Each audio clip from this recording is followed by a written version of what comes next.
My name is Gus Chalkias. I'm the coordinator for the Technology Demonstration Center here at Baruch's Computer Center for Visually Impaired People. And today's presentation, welcome to today's presentation, which we've aptly called Talking Turkey About Household Appliances. And today's presentation is going to be presented by Bradley Hodges, who is on loan to us for the day from the American Foundation for the Blind, based in West Virginia. And thank you, Brad, for coming up to be with us today. And so Brad is, tell me your title again, Brad? National Technology Program Associate. National Technology Program Associate, and he's has a very varied background, psychology background some years back, and has been working extensively in the realm of technology over the past, I guess, few years, yes? 20 years, a few 20. And today he's going to talk to us about household appliances, accessibility around household appliances, how they work or don't work for us, and it'll be just a really awesome, lively conversation, I'm sure. So Brad, I'm going to hand over the mic to you. Welcome. Well, thank you. Thank you. It's fantastic to be here, and I assure you that the turkey we're talking about is kosher, so you needn't worry. I've been told to make sure to mention that season I'm here in New York, which I love. I love New York, and AFB is as Gus indicated. I work from our Huntington, West Virginia office, which is AFB's second largest office. We're based here in New York at 2 Penn Plaza, and as you may know, AFB is the organization to which Helen Keller devoted a great deal of her life energy, and is an organization where we certainly are sort of steeped in the tradition of independence and advocacy and for blind and visually impaired folks that Helen Keller represents for so many people. So I want to begin by saying this is a 2-hour presentation. There is nothing worse than listening to me carry on for 2 hours. So that means you need to pipe up and participate. If you've been able to cook food in your accessible stove, you may throw it if I get too bad up here. But let's start out by quickly, if you want, introducing yourself, and if there are burning questions or issues or what you want to get out of this presentation today. If you're all going to run over to PC Richards and try to find something that you can use, and I'll disabuse you of that idea. I was over here on 23rd Street the other day, and I almost cried. It's terrible. But anyhow, and they never stop yelling over that PA. Have you ever been to PC Richards? And they find the woman, she sounded too awful to yell over the PA at the Home Depot or Walmart, so now she's in PC Richards. But I digress. So let's start maybe here in the front on the left-hand side of the audience, and just go quick if you want your name and if there's any particular thing you've got in your mind that you want to come away with. My name is John Vincenzo. I'm company. My wife, Ann Vincenzo, is visually impaired. And I'm Ann Vincenzo. Hey. And I regret that I was not aware that there were appliances that were more adaptable when we purchased them. I find that I have one stove that I can click, and I know it's the flame, what the flame is, and yet I have another one that just goes, and I never know. Aha, okay, we've talked about pointers and knowing what the state of your controls are, okay? Ellen Couch, hi Brad. Hey, Ellen, how are you, my dear? What's up? Good. We're all still hanging, I guess. Yeah, we are. So what's you after today for the seminar? Just generally curious about marking different things. So you can fix me dinner, right? Or wash your clothes, wherever you wash my clothes and fix me dinner. Great. Okay, Ellen. That's a problem in New York with laundry rooms that upgrade to something that is no longer. Oh, I'll tell you the story about how I got into this whole appliance thing. That's exactly it. Who else? Next. Okay, my name is Uli. I'm here because I'm curious what there is out on the market. I'm new to New York, rather new, and also. You sound like you're from New Jersey, right? Southern. Actually, I'm from Austria. Very good. Well, So, there's a fabulous Austrian restaurant on the Lower East Side on Orchard Street. I'd love to go. yeah. Coffee Country, yes. Yes, I'm sure. talking bringing a menu for Andy, yes. Actually, the owner is right next to the place where I come from. Oh, wonderful. Yeah. Okay. Anyone else? Is that us? Yeah, just jump in. Okay, my name's Katie Denellen. I'm with the New Jersey Commission for the Blind and Visually Impaired. I'm a rehab teacher, so I'm here to learn. Yay, rehab teachers. Let's all hear it for rehab teachers. Excellent. You can teach us too. Go ahead. Okay, and next. I'm Donna Myrick. I'm also from the New Jersey Commission for the Blind. We're out of Cherry Hill, New Jersey. Great. I'm also a rehab teacher. Okay. And really would like to know what the latest technology and treatments for accessibility are. Would you believe a campfire in the backyard? You know when the flame is high and when the flame is low, okay? Okay. Just check it at night, right? Well, it doesn't matter, you know. All right? Okay. Anyone else? You don't have. All right, great. So here's the deal. Let me start out, since I'm standing in a college classroom, let me start out by defining terms. Okay, because we're going to talk about some terms today, and they're kind of terms we've made up. Okay, actually not we. I've made up these terms. And so one thing I'm always interested in is when you think I'm on target and when I'm really out to lunch, because I've got these ideas. I've kind of constructed some ideas, some constructs, described them in a number of articles I've written over the last 10 years or so. But I get really not much feedback from folks. So I want it, throw egg noodles at me when I'm not getting it right, especially you rehab teachers. So let's talk about the terms accessibility, usability, and inaccessibility. Start with the easy one, inaccessibility. We all know when something is inaccessible. There isn't a method or a strategy to use it effectively without vision or with low vision. Okay, let's talk about accessibility. Accessibility is when a device can be used effectively without vision or with low vision. And there are a couple of important characteristics of accessibility and a few terms I want to let you know about. One of the important terms that has to do with accessibility is called control state. Okay, the control state of an appliance or a device. Now, what do I mean by when I say control state? When I turn on an appliance, I know what is happening or what my steps can be or what I'm able to do each time. If you have an old-fashioned dishwasher, everybody remember the dishwasher with the round knob there was like a big timer and you had a point on one end? Okay, you would turn that just past the 12 o'clock position if you wanted a real long cycle. You'd turn it closer to the 2:30 or 3 o'clock position if you wanted a shorter cycle, and it went all the way around and it stopped washing at about 6 o'clock and then it was drying for a half hour and then it would click back up to 12 o'clock and you're done, okay? So you can tell what the state of that control was by touching it, okay? And the process of doing that is a term I call interrogation. Okay? We hold a very bright light over it and we find out what it's doing. We have ways of making them tell us what they're doing. So interrogation is the simple process of finding out what the heck is going on with this washing machine, okay? It's making a lot of noise, it's turning around, I know that, but do I have 10 minutes left or 2 hours left? Okay. So all of those factors have to do with accessibility, the device state or control state, and the ability to interrogate. Now, what is usability? Usability is the big middle ground. If any of you know Corinne Kirchner, who's a wonderful, wonderful woman, former colleague of mine, and ours at AFB, she thinks that the term, she gave me some real strong feedback. If anybody knows Corinne, you know how some she is. And she goes, Brad, I think you got it wrong. It's manageability. So maybe usability and manageability are the same thing. Can you manage this thing? Okay?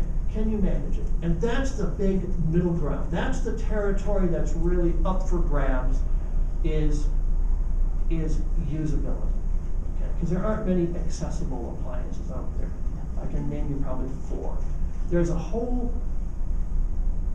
carload. You can have a truckload sale of the inaccessible stuff, but there's a lot of stuff in between. And that's what we all kind of try to find our way along. We can talk about the factors of the appliances and the factors here that have to do with that. Okay? Anybody have questions on those 3 terms? Accessibility, we can use them really well. We can know what's going on. Inaccessibility, they're a loss to us. And usability, we're somewhere in the middle. Okay. Now, being a good college classroom presentation, we are going to talk about the history of appliances. And the history of appliances is very interesting. The history of appliances in the United States and in the West in general really reflects the rise and the ascendancy of technology in the middle class, particularly in the post-World War II era. When we think about the kind of iconic devices and iconic emblems, okay, of the whole suburban shift in the United States, if we think about, see the USA and the Chevrolet and that whole kind of deal, appliances are certainly a big part of that. The alleviation of the drudgery of household work with electric appliances. So that really all came about during the post-war period. And as appliances developed, they were mainly mechanical devices. Of course, in the 40s, 50s, 60s, and 70s, there weren't modern electronics as we think of them today. And so the appliances of the time reflected that technology, and they could be felt and touched. You pushed a button and it went in or it came out. You turned a dial, it had a pointer. And as blind folks, we had techniques. Remember, the history of the blind really, the rehab, any kind of organized rehab really doesn't get going until World War II.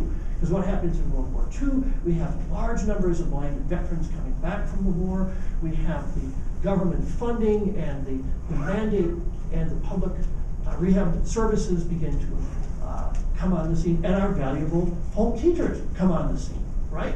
Okay, we think of the 50s, 60s, home teaching services are really important. And those 2 things really go together well, okay? We've got a whole crop of appliances coming to the market. Blind folks are poor, we still can't afford a lot of them, but we get to them. We rent properties, we own properties, we use them in laundromats. Appliances can be felt, blind folks are learning how to do that. Life is pretty okay. Then we have the 80s, and we have the advent of electronics. And electronics happen in the 80s in the high-end appliances, okay? The expensive KitchenAid dishwasher, the exclusive imported German or European technology. The top-of-the-line Kenmore only has electronics. Everything else is manual controlled. And I think 2 important things happen. Number one, quite candidly, as blind folks, we aren't paying, in 1980 $1,000 for an appliance when we can pay $200. We don't have it. 70% of us are out of work. Okay. And number 2, those of us who do have choices still, and we might settle, don't you know, for that less elaborate appliance than we might otherwise if we were sighted. So we cope. Okay, we cope with it. And although the controls are electronic, there are a lot of cues, physical, tactile, sound, to tell us what's happening. Well, then comes the last 10 years or so, when mechanical things are expensive and electronic things are cheap. Okay, if you looked at a high-end electronic device in the 80s, okay, what was the deal? You could buy a rotary timer and build a cheap washing machine or dishwasher a heck of a lot more economically than you could have a very elaborate circuit board made up for a high-end washer. But that shifts. Okay, now what's the most expensive thing you can buy? Precision mechanical device. Okay, because people don't need them or use them anymore. So this started to happen, and we don't have strategies. Because what has happened now is that the techniques that we have available to us as blind folks really don't lend themselves to coping with these new devices. And so we find ourselves in the situation we are. let me digress here for a moment and tell you that I have a notion about design. And I want you to keep this in mind as we talk later about the brands that we can use. I believe there are two kinds of design. One design is what I'm going to call the Asian model, where we have an assembly line, and we are in one of the 5 manufacturing centers in Asia that manufacture the bulk of appliances and electronics. And we want to produce X number of $100,000 a day in profit. And we're going to build so many microwaves, or so many TVs, or so many Blu-ray players, and we're going to put them in boxes, and we're going to ship them, and they're going to land at Best Buy and B&H and Amazon, and they're going to be consumed, and we're going to do the next thing. And we can make these devices go faster and include features, and we're going to put all these features, and we're going to find buttons that we can get to work the features, and we're going to be satisfied. Okay, so the features and the manufacturing lead the effort. Or we have a design effort which says people want to be able to do certain things with their device, and we're going to observe them, and we're going to design a device that will do those things, and then we're going to choose the technology to make it happen. Okay? And so that is why I believe why the Duet washing machine is much more accessible and usable than the LG or the Frigidaire washing machine. Because the Whirlpool washing machine starts out from the notion that people want to do laundry, and that they should design a machine that allows people to do that in a convenient manner, and that the technology inside the machine comes after that design takes place.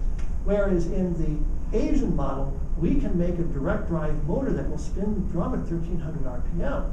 Now we need to build a washing machine for our motor that will spin the drum at 1300 RPM, and oh yeah, it has to have a controller in front of it. Okay. Does everybody get my difference here? Okay, okay.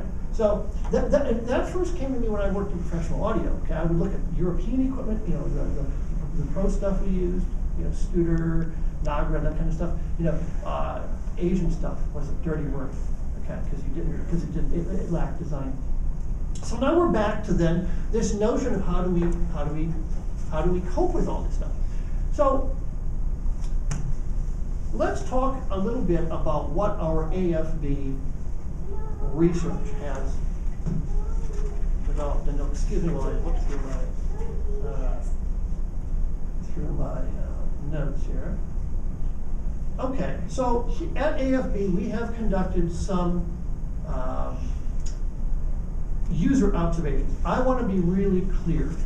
I do not want to use the word research as we think of what they do up at Sloan Kettering or a university.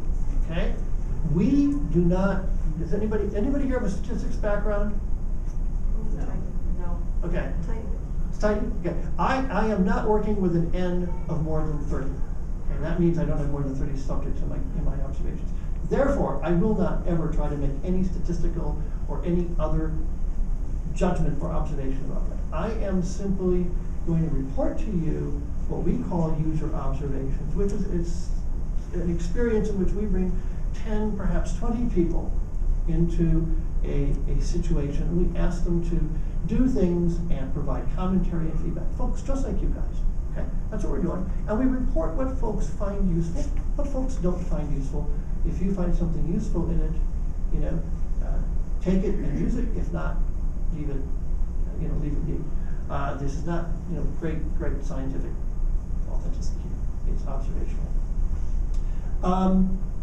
First, everybody is very individualized in how they would like appliances to work and to behave. Okay? This was kind of an interesting thing. It seems very obvious, but when we think about accessibility, you know, when we think about something like a washing machine, right? Everybody uses the same washing machine. There's only one, you know, Bagtag 6000 washer. Everybody uses the same thing. But in terms of gaining accessibility to it, everybody is different. Some people do not want any supplemental controls or markings. Okay? They want to use the device directly. Okay? And that gets back into that accessibility versus usability discussion we had earlier. Some people want a very high level of individualized markings. They may want markings of different sizes, of different types, of different characteristics at many, many different locations. Let's say there are 14 cycles. They might desire 14 individualized markings for each one of those cycles. Some people like tactile landmarks. So of the 14 cycles, there are 5 that are important to them. The rest are less important, and they can remember where those were by looking at the 5 markings and then finding something in between. Some people who are Braille readers really like Braille on their devices. Some people who are Braille readers don't want Braille on their devices. And nobody wants the company to do Braille on their devices, which I also thought was interesting. And that's a pretty, although I'm not statistically valued, that's a pretty consistent theme. No, leave the Braille to me, because Braille to me is an individualized thing. I thought that was very, very interesting. So they would prefer that companies provide a kit of devices. The big takeaway, though, is not a secret. It's not a shock, but it's really important. And that is that the more skills training, the more blindness skills a person has, the more alternative techniques of blindness, whatever term you want to use to describe that, the more choices people have and the more confidence they have in using their appliances. And that has everything to do with their success, is that confidence they feel. Am I confident that my oven is at 350? If I'm confident that my oven is at 350, I'm going to do better with it. I'm going to have a better experience and a better outcome than if I only kind of hope and think and have a hunch it's at 350. Okay? Even though it really is at 350, if I'm not confident, okay, in my technique to set it at 350, it's a different kind of outcome. Does that make sense? Yes. Okay. So for you, especially for you home teachers, big deal, big deal is this confidence. Okay. Now, okay, here.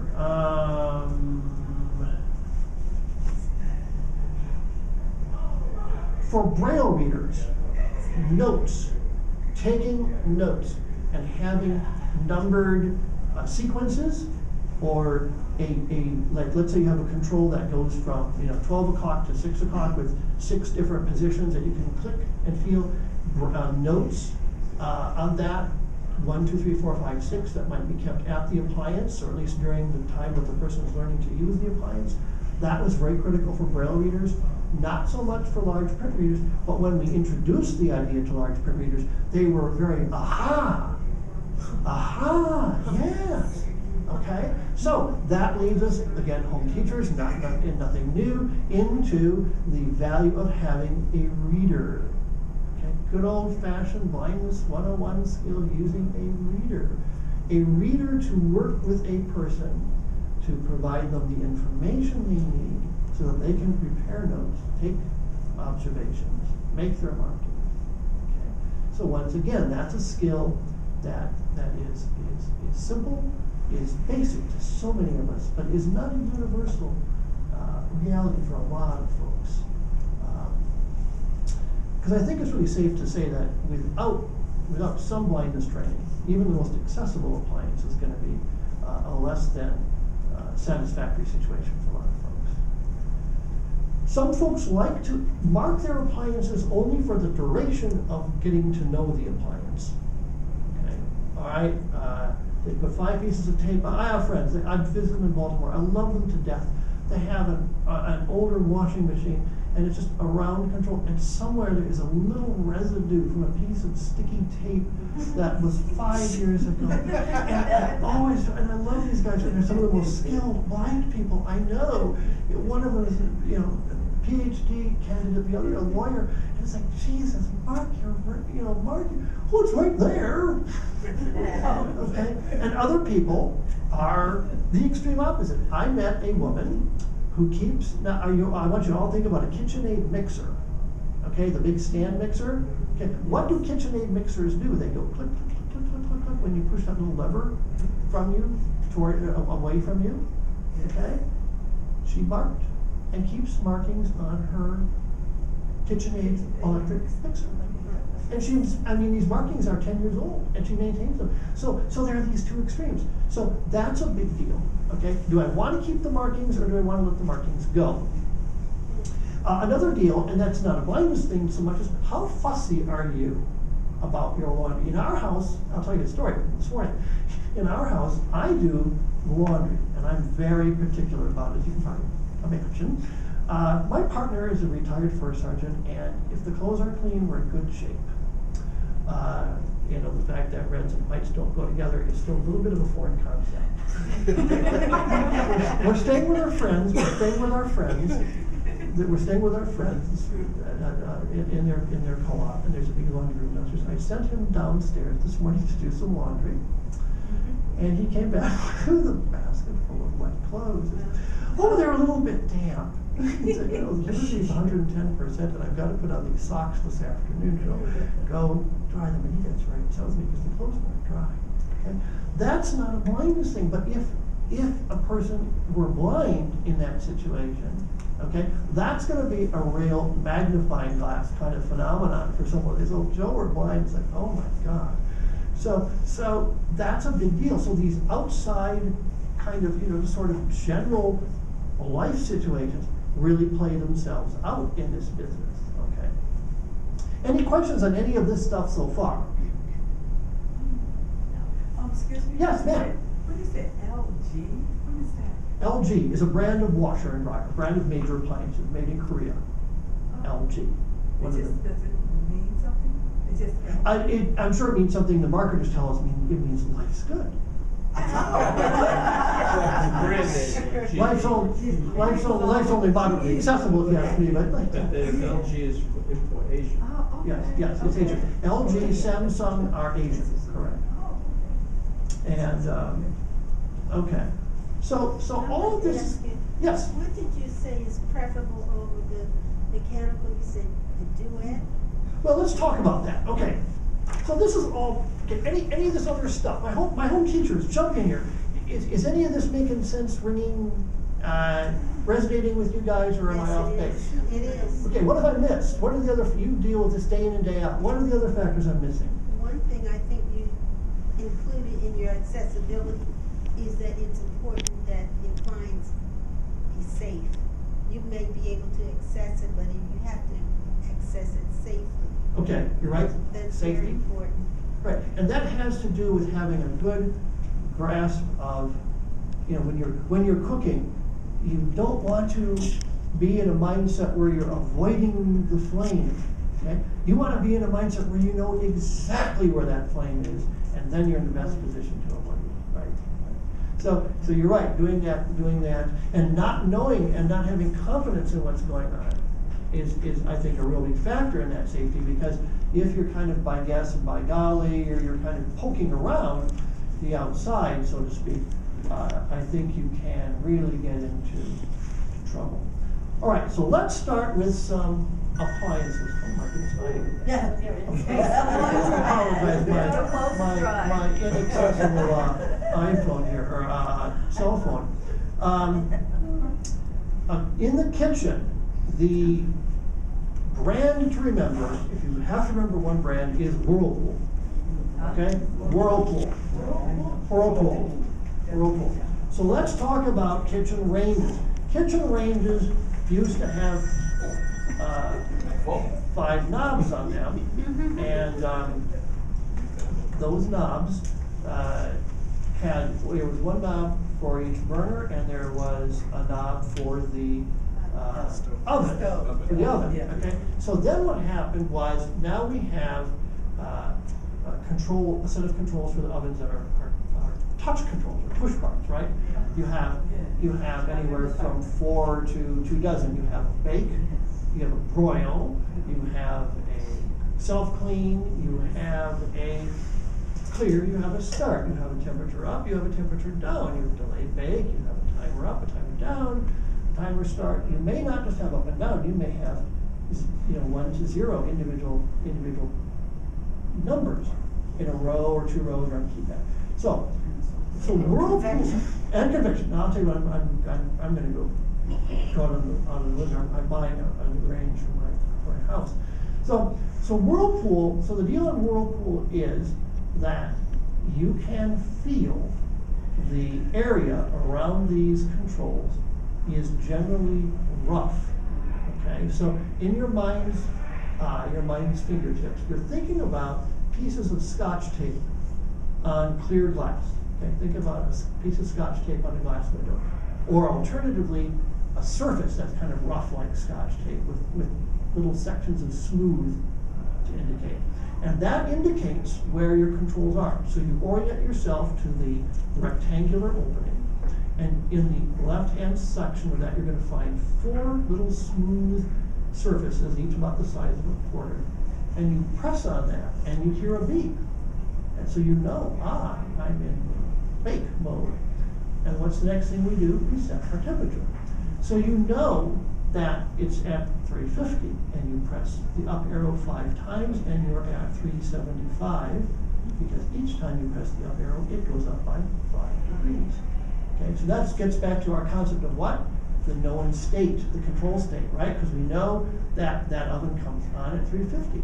We also know that if we press the clear button, if we get up in the, get out in the woods, then I counted 5 times or 10 times. Well, I don't have to worry. I'll press clear, press bake, and I'm coming back at 350, and I can do it again. Okay, so that's a good deal there.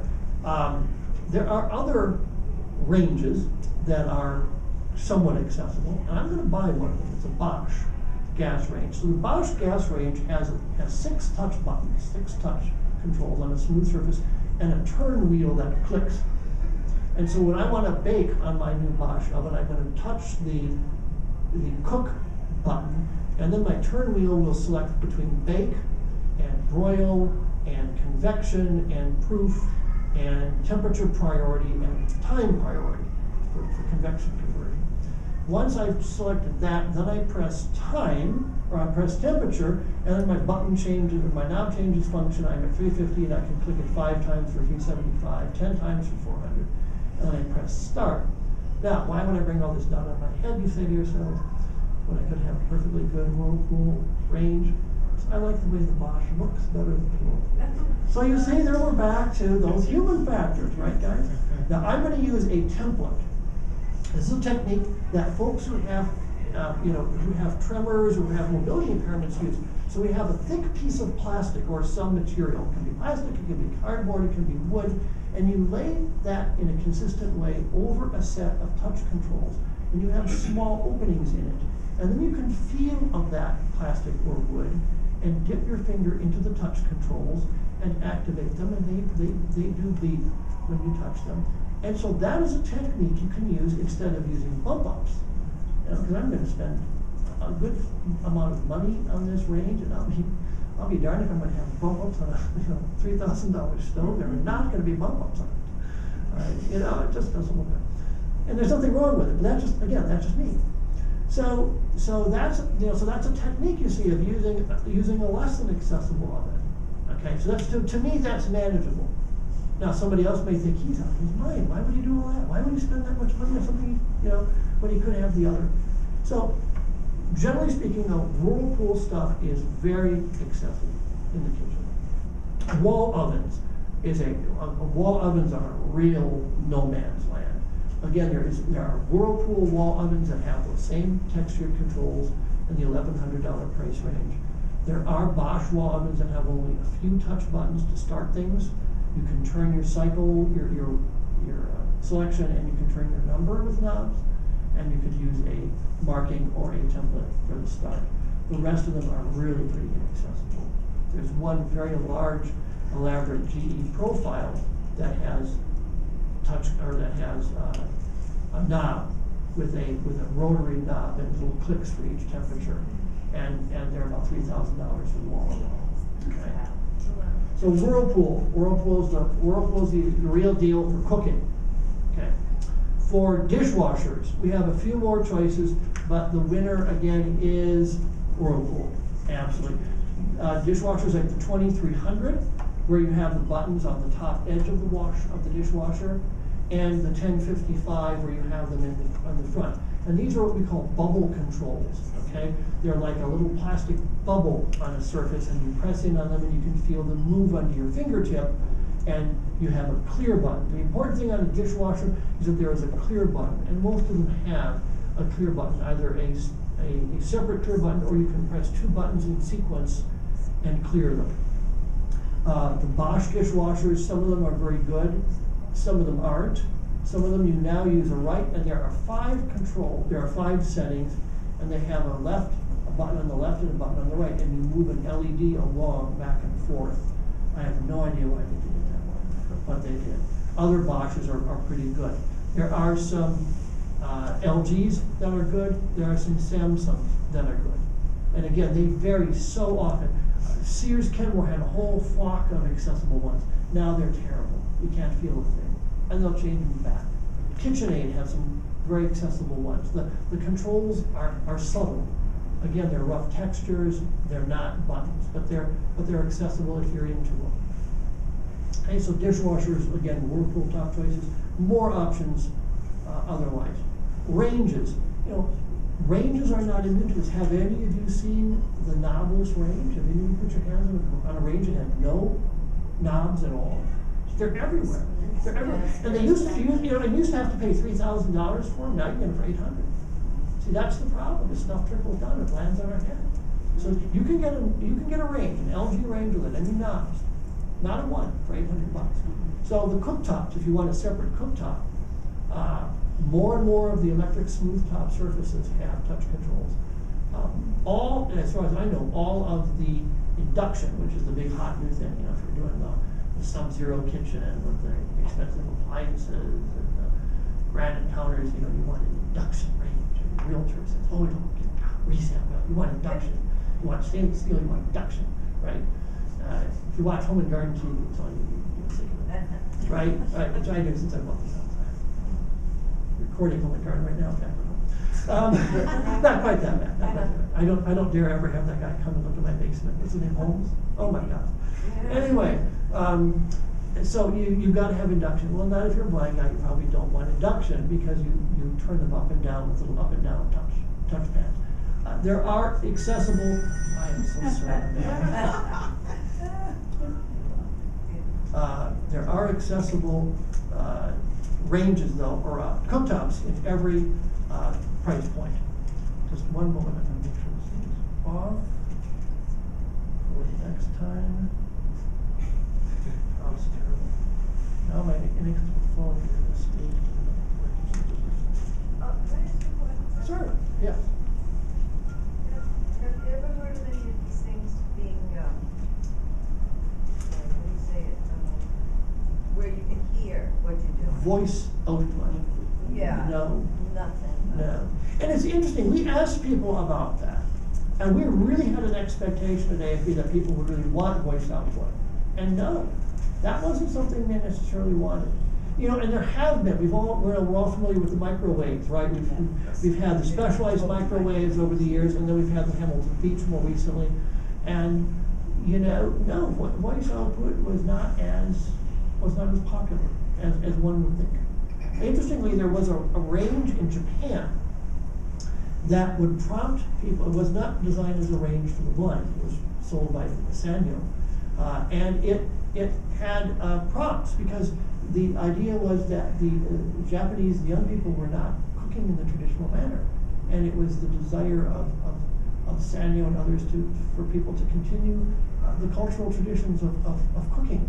And so these ranges would talk you through everything, up to and including knowing when things boiled. The induction range can sense when something was boiling and all this stuff. And it did talk, and it was very interesting. But no, there haven't been a lot of that. Thank you. In the laundry room, Maytag, some of the new Maytags and some of the full-size duet washers are very accessible. What does that mean? First of all, you're going to have you understand that a modern washer can have a dozen or more buttons on the front of it. Make it crazy, right?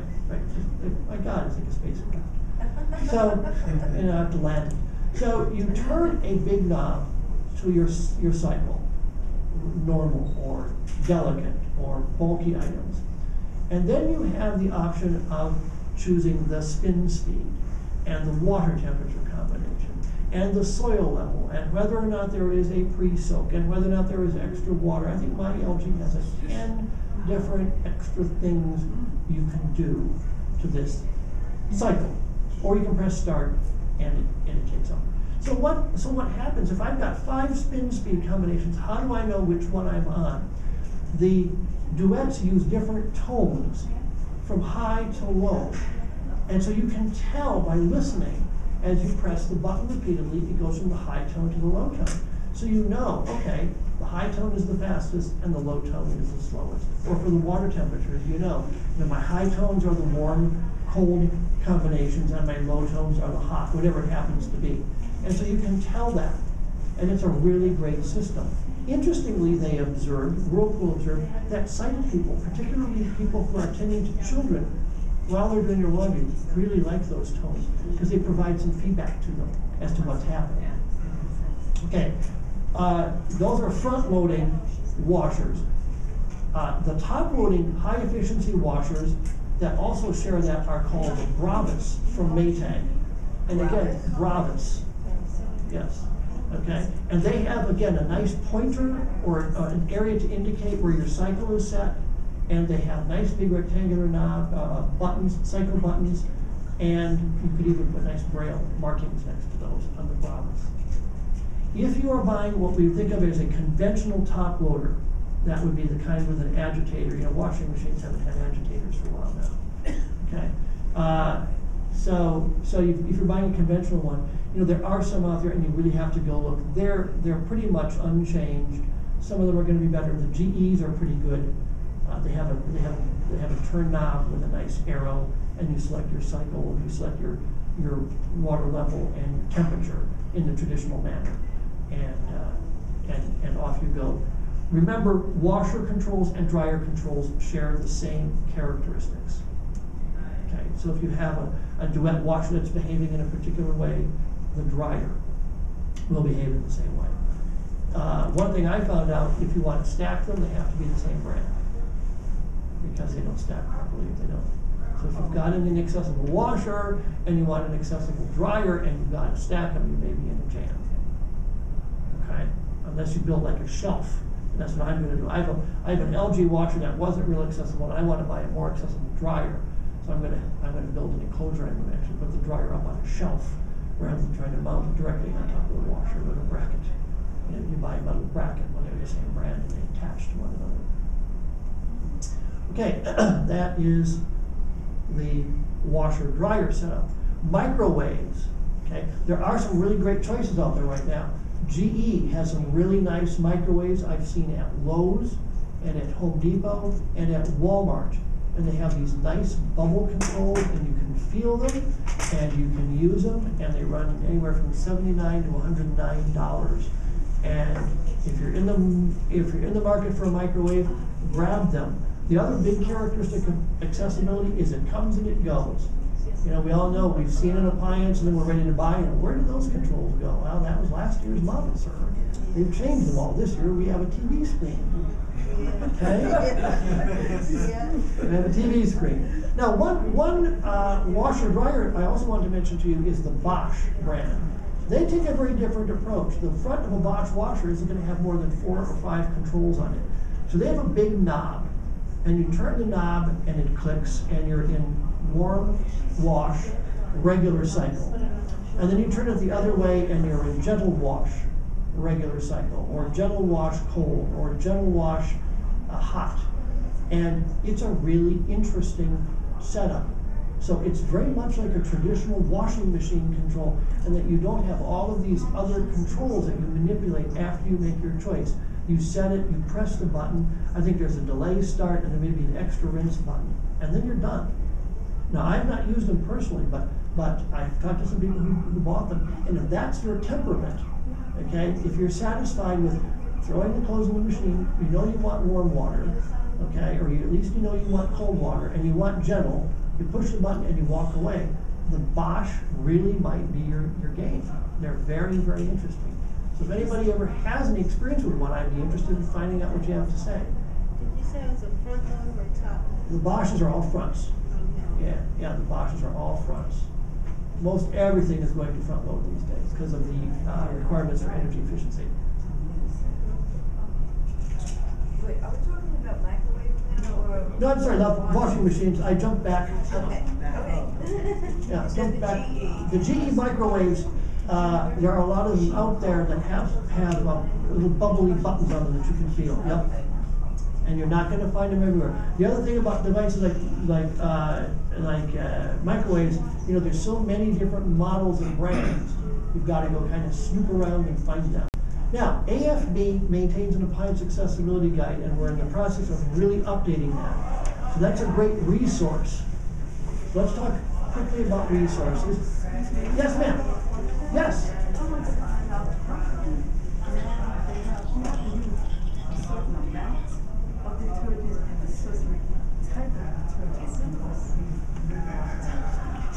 Hey, the lady's interested in knowing about detergent. And okay, I'll explain that, and we can talk about some alternative techniques surrounding detergent. Can we close that door by any chance? Great. Thank you. The front-loading washing machines and the high-efficiency top-loading washing machines use what we call HE, or high-efficiency laundry detergent. And that is because you don't want all that suds in them that we wanted in the old days. They don't use nearly as much water. Now, we have to be able to measure that detergent by touch in a way that is practical and convenient. Most of them provide you the choice. You can use powdered or you can use liquid. I happen to prefer powdered. I also find that the liquids vary quite a bit in how thick they are. I had some Up and Up from Target, and it was so thick you could hardly feel until it was too late how full the little cap was, and I just ended up getting rid of it. Whereas the Tide, without any scent, was much more liquidy, and it was much easier to feel where it was coming up on your finger in the cap. So I happen to use the powdered detergent. I can measure it, I think, and manipulate it a lot more conveniently. Because let's face it, you know, it's early morning or late night, you're throwing the clothes in the machine, and you're trying to, you know, get the soap out and get going. You don't have all day to fiddle around with an alternative technique, figure out the soap. But you're going to use high efficiency or HE soap in the new machines, and you're not going to need as much. So you're spending a lot on a washing machine, not spending quite so much. Sir? I got a question. What Yeah. about using, a friend of mine was telling me about I think it's like a 3-in-1. It has the soap. It's a 2-in-1. Yep. It's Purex. They're sheets. There's nothing wrong with them. They're very convenient. I use them when I travel.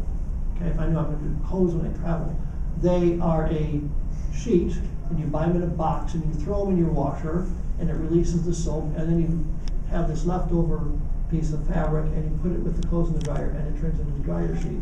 They didn't get really good ratings in terms of their effectiveness as laundry soap, which is why I don't use them a lot. But yeah, there's nothing wrong with them at all. It's a good idea. And remember, they used to have little tablets of soap. You had a little plastic wrapper, and you tossed them in. And those seem to be a thing of the past, however. There are these pre-washable things from Tide that look like dishwashing packets. Those are real convenient too. You throw it in along with your soap, and it releases stains or some such thing. Which I also thought the expensive Tide soap was supposed to be rid of it without. All right, any other questions about any of that? So let's talk about shopping. I was kind of only half teasing about going to PC Richard the other day when we started out. But the shopping experience is really, really, really, really critical. Because an appliance is a major expenditure, a person needs, to have a lot of confidence that you're doing the right thing. And if you aren't or haven't made the best choice, you want to be able to do something about it.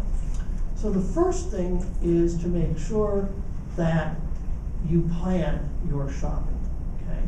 You want to sit down, you want to read all of the good articles at AFB in our Access World magazine, and you want to talk with friends and colleagues. If anyone is affiliated with a consumer organization or you are working in a situation where you have access to other blind and visually impaired folks, talk to folks. What do you like? What don't you like? What have you been using? Where did you buy it? Did you have a good experience or a bad experience? Plan to evaluate the devices, okay? Make a list of what is most important to you, okay? What is most important to you? And generally for most of us, that means, number one, what will fit in the space I have, okay? And you may be, you may be pretty confined in that respect, or you may have, complete freedom to buy any size or shape you choose. And that's something as simple as front loading versus top loading, okay? Can you put them side by side, or do they have to stack? If they have to stack, are they only 24-inch wide, or are they the full 27 or 30-inch wide? Can I vent a dryer, or do I have to have a self-venting dryer? Can I have a freestanding range, or do I have to have a sliding range? So all of that is something to think about.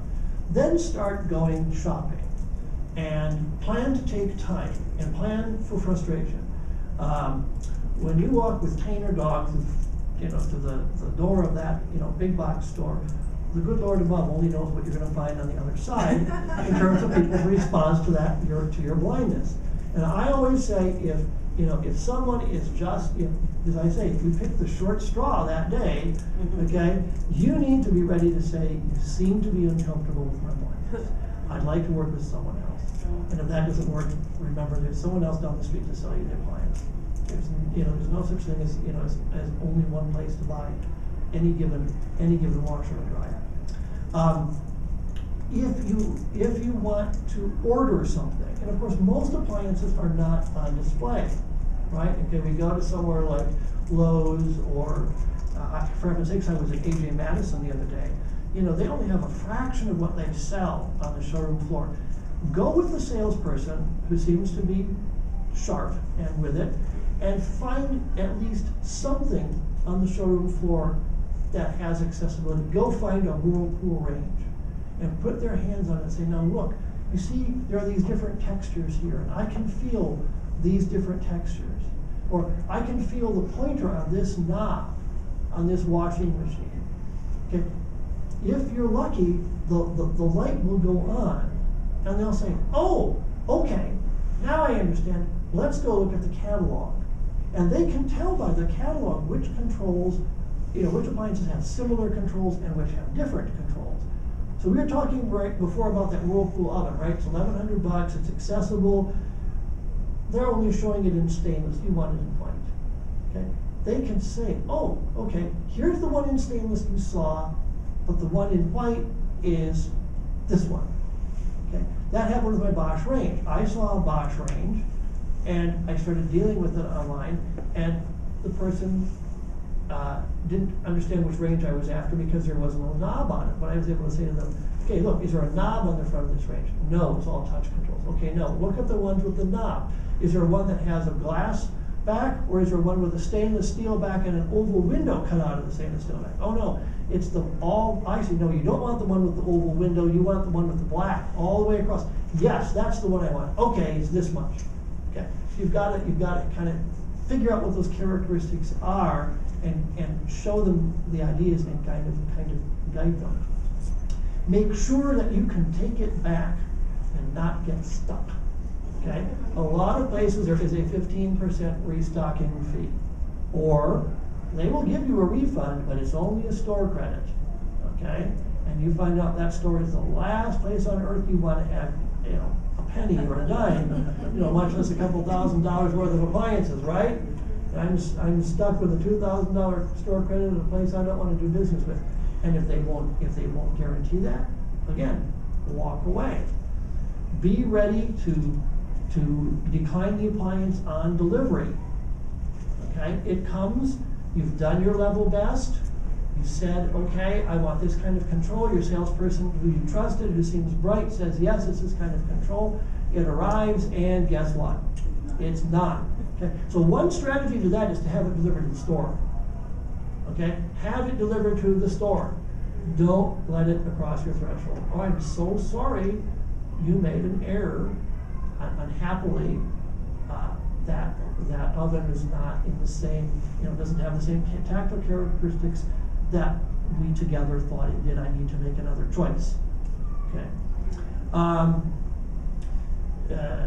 And then also learning to use it. Remember we talked earlier about a reader, getting someone to describe things to you. If you've got a good sales associate and it's a high-end appliance, they're making a couple $100.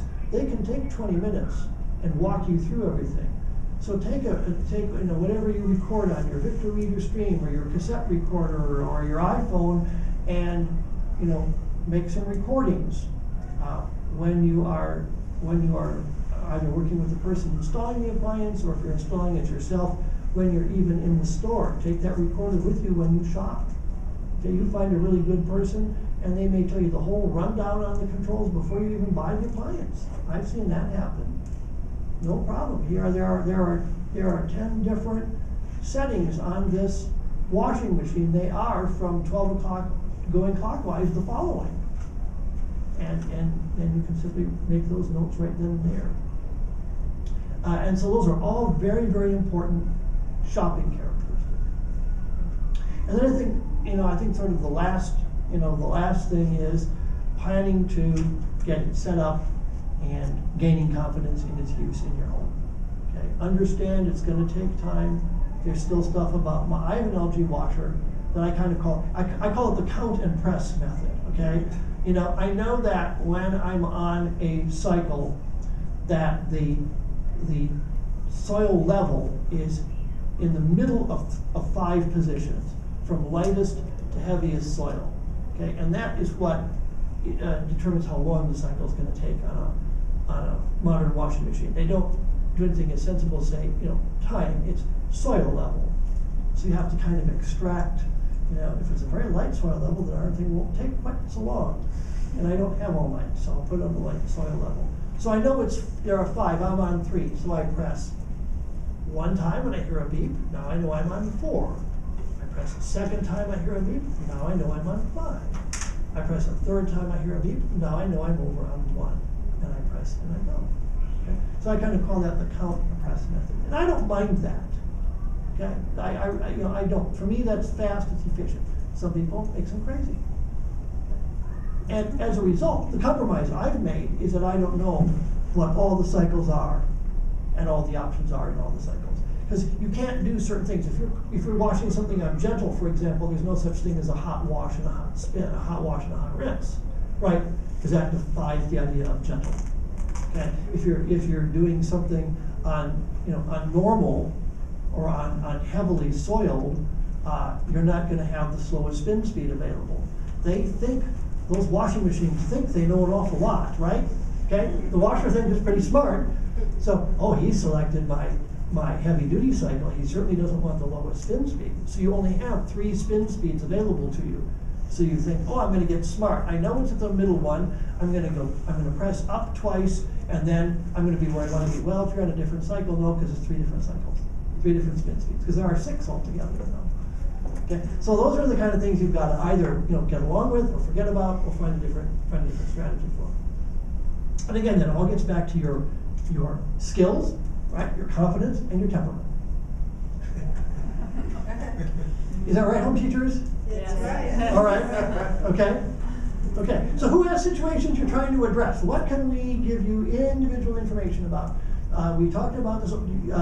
My friend over here in the first row, to my right, had asked about a question about your stove. I take it's a gas range you're concerned about? It's electric. It's and it's got a plastic thing with just all numbers on it. Okay. There's no bumps, there's no anything. Okay, so we're talking. It's a flat panel. So okay, now are we talking about the control for the oven or for the range? For everything. So there are no knobs on the stove at all. Okay, see what was I talking about before, guys? Return it. Well, I don't know how long have you had the ring. How long? 3 years? Okay. Returning it. Turn it in. Okay. Without prying, we'll say for purposes of discussion that replacing it is not in the immediate future. I think the first thing I would do is I would mark tactily where the places are that you touch your finger to. Okay, are you familiar with the bump ups, a little Bump ups, adhesive, yeah. a little adhesive, okay? I have them on there now. You but have they them on come your, off. but they, yes, ma'am, they do, okay? So another idea is a template. Did you follow what I was talking about? Yeah, Template? I wrote that down. Okay, template, so, yeah. so what you're gonna wanna do with a sighted person, maybe the one sitting next to you, maybe not. Depending, you know, we can't make that judgment. The first thing I would do is I would use a piece of like onion skin or tissue paper, and I would lay out with a dark pen the controls. And then I would transfer that to a piece of fairly heavy cardboard. And I would cut that out. And you want to make that in a shape and a size that you can hold it easily and have an easy reference point. So if there's like, let's say the overall controls occupy a grid or a screen that's 8 inches wide, you'd want that way. Then you hold it up and you can feel that cardboard and sort of dip your finger into the little area where you want to be touching, if there's an up or a down. That's where I would start. Then I would look at whether or not I could figure out if I know where the controls are going to start out. So if we press the clear button, what happens? Does everything return to a particular state? So if I press the clear button, and I reach in, I use my template, and I press bake, am I at 350 degrees, or am I at the last temperature that I baked at? Okay. If I'm at 350, and then I can go and I can find with my bump up or my template the spot to touch to go up. Say we're going to use 375, and then I press the up one time, do I go to 350? And if I press it 5 times altogether, do I go to 375? Now, the burners may be a challenge. I've not personally played with any of the touch-sensitive burners. Has anybody here played with any of them? No? No, so you're a pioneer, my dear, a real pioneer here, and I would be interested in chatting with you some more about this. My information is on the Word file. I really would be, because my hunch is that they're going to be dynamic. In other words, they're meant for people to stand there and hold their finger and watch something happen. Okay? And the longer you hold your finger, the faster it's going to happen. So if you stand there and hold your finger a short while, it's going to go up kind of slowly. But if you stand there and hold your finger for a second or so, it's going to go all the way to the top of the scale. That's my hunch. I could be dead wrong. But that would be something to figure out. Every time you touch it, does it beep? And can you figure out, okay, there's 10 different segments. There's from high to low is 10 different steps. Well, then you've got something, you know something. Okay, so if I want medium, if I want simmer, maybe it's 5 steps up for simmer, rather than. It doesn't beep. It doesn't beep. Wow. Wow, wow, wow. Wow, wow, wow. Did your kids buy it for you? No, unfortunately, I bought it myself. Just like the look of it. I didn't really try Like to me with figure my out dog. if I should What, use it. do you mind telling me what brand it is? Is it a Frigidaire or is it a? What is it? It's KitchenAid. KitchenAid. Yeah, they're lovely, aren't they? I mean, they're beautiful. They just are. I don't know if I don't know if Okay. I tried to buy that in the store, and fortunately, they were already, some of them were hooked up so that when you touch the screen, you could feel the difference between the brands. It's a glass top. Now, the glass top is a different deal. We're talking about No, control. no, the touch thing is glass. Yes, ma'am, right. Yeah, They're, right. it's- Some are glass and some are kind of a flexible plastic. And It's the not gla- flexible plastic. It's glass. just Yeah, it's glass, I understand, glass. I understand. It's resistive, permeated, Right. ceramic. Yeah, exactly what it is, and Or it's a are they real like touch devil. sensitive, heat sensitive to your fingertip? They To are press. generally heat sensitive or conductive. They use the galvanic skin response of your finger as a conductor. As you touch the control, it completes a circuit. That's the one. Yeah. And now, Very difficult. characteristic of some of these is interesting. Some of them activate on touch, and some of them activate on release. And it's really fascinating. My Bosch, I found out, activates on release. So I have some wiggle room. So I can, it's kind of like using like using the iPhone with voiceover. You ever done it? You know, you can kind of move around, you know, and then you can do something. Okay, it doesn't set everything off as you move around. For some reason, my Bosch is I can move from cook to start to cycle, and only when I let go does it activate that particular option. So it's touch, or I mean, I know that's getting pretty refined and detailed for a stove, for heaven's sake. Because you just use time. I know it's just a stove. I have a question. I want to find out how come they cannot put the controls on it in the electric stove and the front like they do the gas stove. Because Safety. most of the time the electric stove, the controls are in the back. Safety. And I cannot see safety with the gas or in the front. Safety, the gas in the front, the electric in the back. Yeah, that's the standard. That is safety. Because I can just look down at it, but Yep. I would have to remember everything on the electric stove. Yep. If I'm going to use it, because Yep. the controls are in the back. Right, now I had it before I bought my own house, I had a glass smooth top, and I loved it. Some people hate them, some people love them. I loved it. Absolutely. I like gas better than electric in any configuration. I'm going to buy gas, but I prefer to cook with it. But I loved my electric cooktop. I really did. Now, I was taught some alternative techniques for that, though, before I jumped into it, so that I had the confidence to do it. You know, there's a couple different alternative techniques. What? When you had that glass top for your electric stove, how were you able to center the pot? Oh, okay. Right. There's two different techniques. So there's a state when the stove is cold, and there's a state when the stove is hot, right? Okay. So if I'm starting out, you know how you turn on an iron, a clothes iron, right? And you can touch that iron for a few seconds, because it doesn't come on scorching hot. It takes a while to warm up, right? Right. So do stoves. So I would turn it on high for 1001. I would turn it off. You could immediately feel where it got warm. Set your container, your pot, whatever there, and you're off to the races. Okay, when you are, let's say I want to take something off and I want to do something with it and I want to return it, you simply hold your hand about 12 inches above the surface and you can feel very easily where the heat is radiating, and you put your cooking container there, and again you can tell, oh, okay, the heat pattern has changed under my hand because I've covered it up with the cooking vessel. Yeah. Oh, can I, something else? Yes, ma'am. It's, I don't know if it's irrelevant, but it's New York City, a lot of us live in apartment buildings. Maybe I would have I'm the never only guessed. one. You're kidding me. I'm shocked. Well, I might be the only one, because it's. I thought only 2 people lived in New York apartments. You have these things in the basements or in the you know, the. They're called laundry aren't they room. called the super?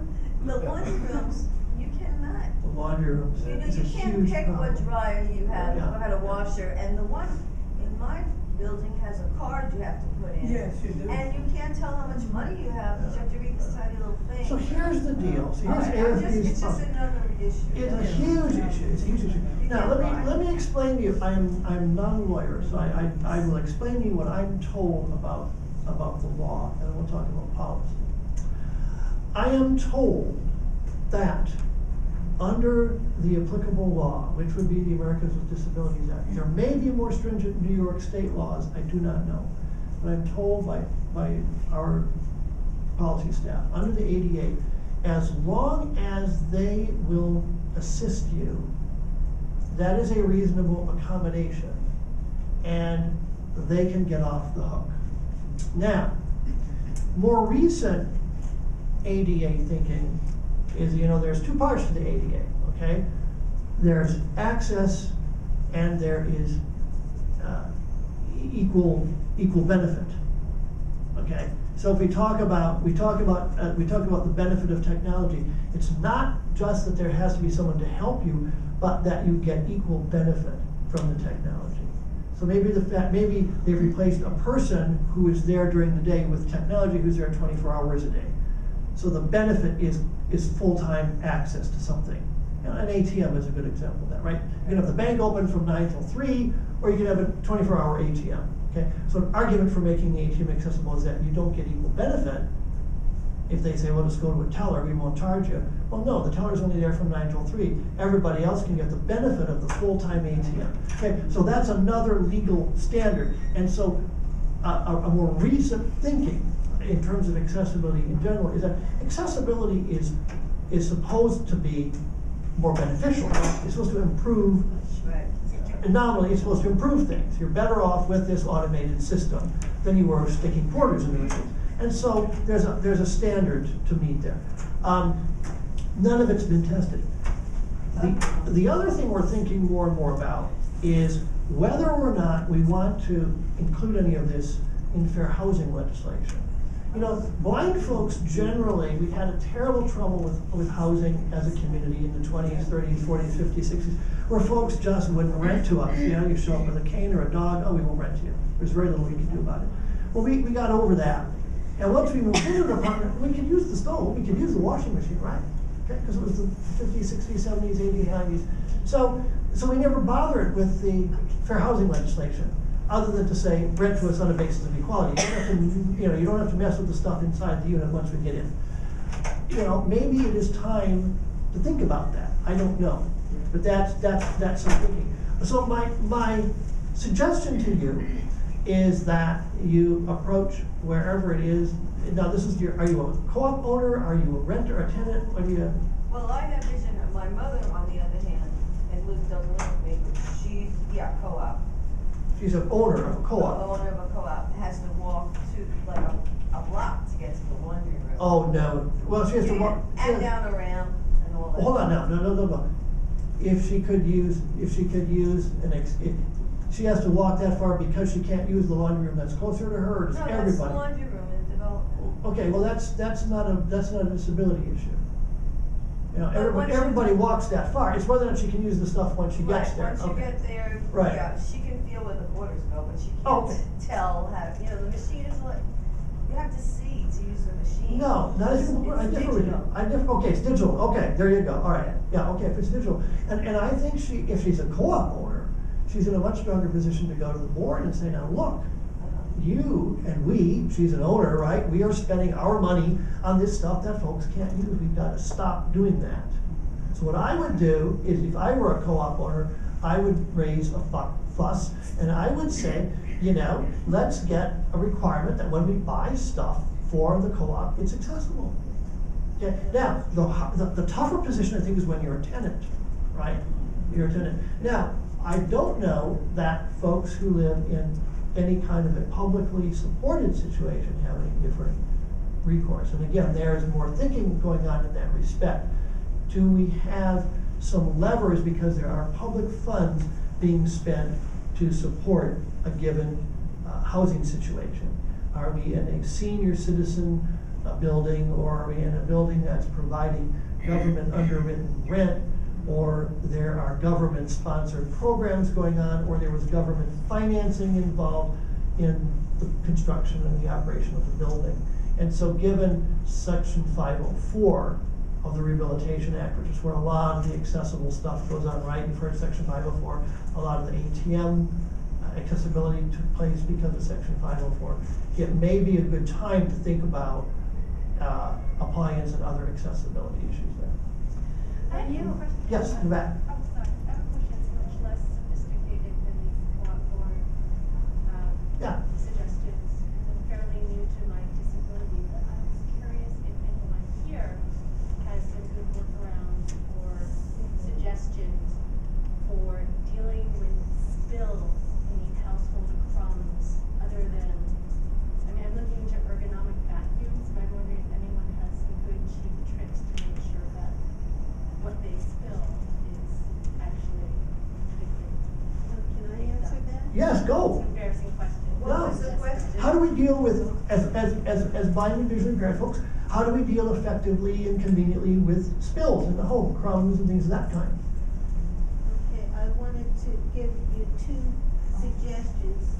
One is whenever you do a task, be it cooking or crafts, pouring, you always use a tray that has, sides raised on all four sides, so that whatever you drop it's gonna be contained in that area. And Great. Yeah, I'm trying that. I guess the thing is to really focus on your aim when you're using it. no, it's always have a tray under any task that you do. Okay, a And tray. another thing is, you always pour any liquid over the sink. Sink, yes. And another thing is, like when you're cooking and you're measuring sugar or flour or breadcrumbs or anything, you always take a sheet of wax paper or else aluminum foil.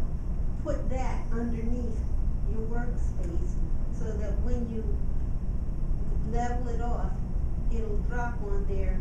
Or even like if you're dusting something, you can hear it falling on the foil or the coil. And then after you finish, you can just bring the sides up and easily pour it off where you want to discard it, or if you want to put the sugar back in its container, you can do that.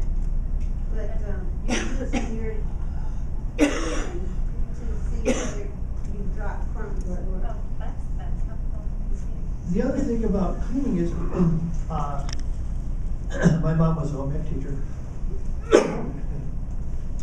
And she always vacuumed the floors with a canister vacuum. Yes. Okay, that's a great, I mean, it wasn't a blindness thing, that was her notion of the best way to deal with it, because she had hardwood floors and she hated, and she said, you know, if I use a dust mop, it just spreads the dust around, and I want to pick it up.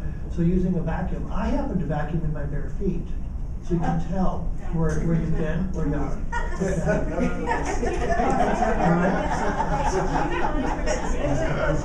That's right, and I do. I use I think a vacuum on a hard floor surface is real good for things like sugar and stuff and your spices and whatnot.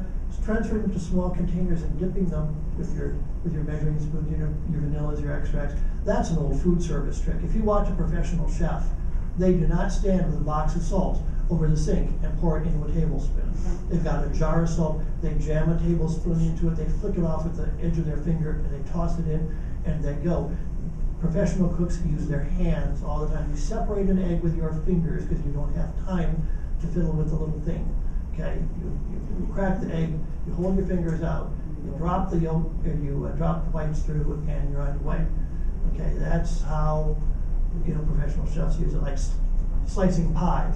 Okay, you get a pie slicing guide. I was in the restaurant business. Okay, you had a pie slicing guide and a cake slicing guide because you want every one the same as every other one, so they're not pawing over them in the showcase trying to get the bigger one. Right? Right. So there's all these food service tricks that are really just great, non-visual techniques. Thank you. Oh, you're welcome to our community. I think you'll enjoy it. I had a quick Yeah. question. As far as those laundry cards, Yeah. I'm wondering if anyone knows, is there a phone number or a way of finding out your balance? All the cards have a number on them from the company. You get the card from the company, Right. and they have a phone number, and if you call the phone number, you're absolutely right, I don't know. Yeah. I think it's a way, because, like she said, all of them have a number on the back. Right. And it also has like a SKU number at the bottom of it. And if you get someone to read that number at the bottom of the back of the card, like to ID the card, Right. you can probably call them and tell them the number, and then they can probably look at it up in their machines and on their computer and tell you what your balance is. Okay. Yeah. And do you put money on that through your credit card? Is that how you put money Yes, on you it? can, but that's sort of like a tax, because I remember I had to go through that, because what the company that I use is Hercules, and I had to call up, I gave them the ID number on the back of the card, they took my number from my credit card, Right. and then they gave me a 10-digit number that I had to put back into that little thing that looked like a phone. And once I did that, I inserted my laundry card, and the balance popped back onto my laundry card. So you can put up to, in my building, it's $5 to $95. Okay. Yes. And I do they that. have a machine in my building where you put cash in. Mhm. Yeah, you can also use cash. Oh, you can use Yes. cash. But if you okay. can't see the balance, because it's so small. Right, that's what I'm Right. wondering, Just how keep do you adding get that $5. They only take 5, 10, 20. And when you think you're low, just put another $5 in. They're not gonna take one. But when you go to use your card, if it doesn't work in that machine or that dryer, you gonna know there's nothing on it. The other thing I observe using those is that, okay, you stick the card in the machine, and then you have a button that you add 15-minute increments to how long you want the dryer to run. Right. And like, 15, you're lucky. and like, We have 8. Now, you know, and like how do I know, did I just add, did I just add a half hour or 3 hours? So one thing I discovered is each time you stick the card in, it automatically bumps it up, so you can, if Right. you put it in, take it out, and put it in, you're at a half hour in Right. this particular case. Right. But I was beat. When I Oh, you're was- lucky, okay, Yeah, you're beat. And then they would go beep, so that means that it's 16 minutes from there. How many Okay. times you put it in? It's 8 minutes It pertains. 25 cents. Can I ask one more Sure, question about the any- stove? Okay, yeah. we bought a stove, my brother-in-law bought a stove for my mother, because hers was, Mhm. 40 years old, whatever. And you have to turn the opposite way to get the flame to go on. And it's so confusing even to me. I'm not really asking, I'm just saying that's like doubly confusing, because instead of turning to the right, like we've been doing most of our life, to turn all the way to the left, and then to lower it, turn it back to the right. Yeah. So, and my mother gave up. She doesn't cook. She doesn't use the stove anymore. So it is very confusing. Plus, the time is digital. Everything else is digital on it. So I'm glad you told us better. So here's the deal. You're absolutely right. But all of that is everybody. And I think the jam that I really, really hear your mom in is that she hasn't had an opportunity, and may not have the kind of opportunity we'd all like for her to have, to learn the ways to accommodate that without her vision. And to me, I can't think of anything simpler in the world than, I turn it to the right, I turn it to the left. Yeah. It starts at the top, it starts at whatever it is. I twiddle with it, I fiddle with it, and I go on about my business. Because I've been so fortunate in having good training and a family that expected all that, and a community to teach me that and to help me understand that. And so, I think for you guys here, in New York, I don't know what mechanisms you have in the community. I'm really glad to come and chat with you, but this isn't the same as really getting down there and teaching folks how to do this stuff. And I don't know what community resources y'all have, but that's a really important thing for your mom, is to be in community, my dear. It really, really is. And to really learn there are a lot of quote support groups out there. And I'm going to tell you, some of them are fantastic, but some of them, everybody is so down. Because they're all in the same jam together. And that's a good thing to know, that there are other folks in the jam. But if nobody sees a way out, if there's not someone who has an experience and a path forward, then it doesn't really help you move along. And I don't know what, so if you all can share with each other resources to learn that stuff, that's really, really critical for her to get, if she can, connected. Now, do organizations like Visions or the Lighthouse do specific training like that, Yes. Okay, does your mom know about Visions? Of course. Okay, And now I okay. know all of them, yes. You do, okay. Yeah. Hopefully it's helpful, and if it's not, finding other resources, yeah. Because that's the key. It's scary to an older person. Oh, sure it is. I'm not complaining, but it's scary. To not have the vision and then be older and then, now she leaves the stove on because she's so confused with Yeah. the turn it, so you can't. There's no way to turn it off automatically, any of these stoves, right? There Just are the devices. If you have a good, is she connected up with like a gerontologist or any kind of a medical community Of course. she might find a good social worker who would know about finding that kind of stuff out. Okay. But Yeah, because I think there are that will turn them off in like 4 hours, whatever you set them at. And you got an air conditioner for her with a remote control, which I think is great.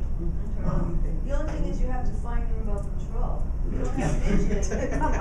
No, it's really, It's gotta put it in the same place. oh, I know that. Every time she has to put it in the But, same yeah, place. no, it's the same as losing your keys, Yeah. you know, where Yeah. are your keys? That You has have to to be keep a place everything for in the exact same place. Yeah. But I think that remote control is a really good thing. But maybe like a small, like Caddy. a leather box or a nice something nice looking, a box that would Yeah. live on a table or a countertop okay, all the gadgets, all the thinguses that I use are gonna live in this box.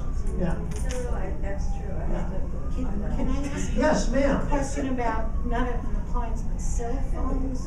I have to buy a new cell phone, and does your I'll pray for you. Does your organization rate them? We do. Yeah. We do. My colleague Darren Berkeley is probably the most authoritative individual in the U.S. on cell phone accessibility. We have a metric we call the Sweet 16, which reflects Darren's abiding interest in sports, among other things. I will tell you in a nutshell, there are 3 accessible cell phones. Okay, it's a real simple story. There is the iPhone, which is accessible and very complicated and very exciting and very intimidating. And I am not one of these people who's going to stand up here and say everybody should have an iPhone. That is absolutely not true. Okay, just because it is accessible, and just because every blind person has one. It seems, okay, not everyone needs one, and not everyone is temperamentally suited to them, sighted or blind. Okay. That having been said, there are 2 phones from Verizon that people are finding very exciting. There is the Haven. Which is no longer available, I've heard. What? Okay. Somebody just told me. Get busy. See, there we go. They give it, they take it away. But right now, What did he say? the Haven may not be available Right, anymore. I heard Verizon, I very recently learned that Verizon stopped selling the Haven. Gus is the good news boy, isn't he? We love Gus because he delivers such good It's a really nice phone though. It's a fantastic God phone. likes iPhones. Okay, the Haven. So if you want one, and you can go find one at Best or at Verizon, quick. Costco has. Grab them. Costco has wonderful. Okay, Havens from Costco. Okay, so the Haven is a real simple, straight up phone like God intended for phones to be. I love an iPod. I love the iOS devices. I hate the iPhone as a phone. Anyway, that's my personal thing. So the Haven talks. It talks out loud. Everybody's going to know your business unless you tell it to stop talking. There's another phone that's quite accessible called the Accolade. I always call it the Accolade. Accolade. It's the LG Accolade from Verizon. It has a lot of accessibility, and the speech comes through in your earpiece. It does not come through the speaker on the phone. It's a little more elaborate phone. It has Bluetooth. The Haven does not have Bluetooth, for example. And it's also a very economical phone. It's in that same kind of entry-level tier. You know, they have phones that are very reasonable, and they have phones that are somewhat more expensive. These would be phones in the fairly reasonable tier of phones. So the Haven, if we still can, the Accolade would be the 2 from Verizon that I would look at. Okay, you can still, if you're a geek, you can still get Nokia phones and put software on them. There is access to Android phones through mobile access. It's getting better. I think the Android arena is going to offer more options for us. But like the iPhone, one needs to be temperamentally suited to it, and not just assume that because it's accessible, it's going to be great for you. Excuse me, Yeah. Debbie, what's that cell phone that's real easy to use? Bugaboo or The something? Jitterbug. Jitterbug. Jitterbug is great for folks with low vision. Okay, it's a What great, did you call it? a great phone. Yeah, That's the baby's phone. the Bugaboo is the Google version. Yeah, Jitterbug, that's Yeah. good, that was a pretty basic phone. isn't it? Basic phone, and for folks with low vision, Yeah. it's fairly expensive service because you can get help though. I mean, you press 0 and you actually get an operator. I mean, who has that? And they will put numbers in your contacts, and they will do things for you. So it's less. It's a higher level of service. One pays for that, but if that's a value, it's a great service to have. That's called the Jitterbug. Excuse me? Yes, back in the back. I have the phones from Metro PCS, and I have an Android, and I feel like that the system, it doesn't have everything that the other services have for Android. Metro PCS, I tried to download software that they supply for you, like if you have a choice of downloading it, and it doesn't download. So most Metro PCS phones that have Android's accessibility apps that they do have, they don't download correctly, and they're not. And if they do, like I got it once and then it crashed, it wasn't that good anyway. Okay, for the rest of you, I will now translate what we just heard. Without being real personal, how old are you there in the back, my Android friend? 18, okay. Okay, so that's what she's mentioning. What she's mentioning is one of the, I think one of the important things to remember about the difference between when we hear all about, we all hear about Android and Apple. You know, they're on each other's throats, right? Okay, so you know, AT&T says one thing is better, Metro PCS has another thing that they claim is better. The Android phones and the Android experience, everybody takes what they want with the Android operating system. The Android operating system is provided at no cost to the people producing these phones. And so they will take the operating system and then they will rewrite and manipulate and extract parts and add things to the operating system to make the phone behave in a way that they want it to for whatever reason. They think there's a competitive advantage or it's less expensive. On the same hand, Apple requires everybody to do exactly the same thing at the exact same time in the exact same way. And their stuff is very accessible. And as a result, every iPhone is accessible as every other iPhone. And so that's always something to remember with Android, is that there are these huge variations. And what I suspect is happening for you in the back there is that because of some choices either the manufacturer's made or Metro PCS is using an area limitation, there's an issue. Now, are you trying to download an accessibility app like Eyes Free or Spiel? No, it's provided for them. Like, okay. It's like you have a choice of downloading. It's right. They make it themselves, and right. And they download. You have the choice to download it or not. Right. And I tried to download it just to see if it would work, and either A, it doesn't download right, or and then when I did finally get it before it crashed, it wasn't very good at all. So I wouldn't recommend Metro PCS. Okay. Sir, in the back. I am actually sitting here holding an Android in my hand. It's just pretty good. Okay, and how are you accessing it? And most of it, the speech is installed, at least it should, if you have an Android phone that is 2.1 or higher. The speech should already be in the phone already, unless you have one of those older models, like 1.6. Are you running Eyes Free, Spiel? What are you running? I'm running TalkBack right now. TalkBack, okay. Code Factory has a product on the market. Mobile access. Yeah, and they also now have an accessible browser. And an accessible music player. Huh? And an accessible music player. Music player, right. Yes, sir. Now, I have Sprint. I don't know what to do with Metro PCS. I don't have them, or I don't know if it's just because of the prepaid company. But you should be able to have it accessible. So you're an enthusiast. I'm sure, because Metro PCS is a lot less.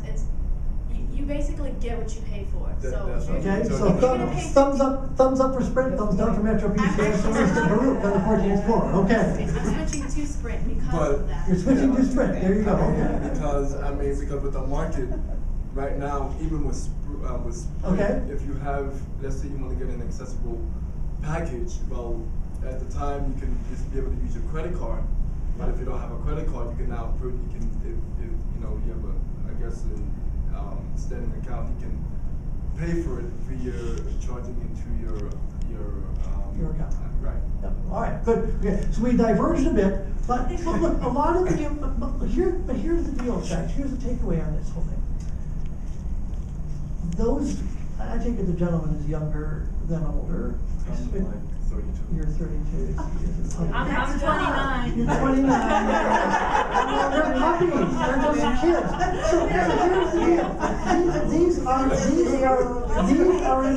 are implications of how much latitude we have as blind guys, right?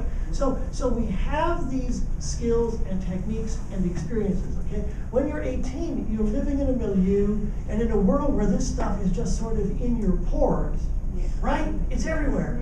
I'm sure I texted someone once upon a time testing a piece of equipment.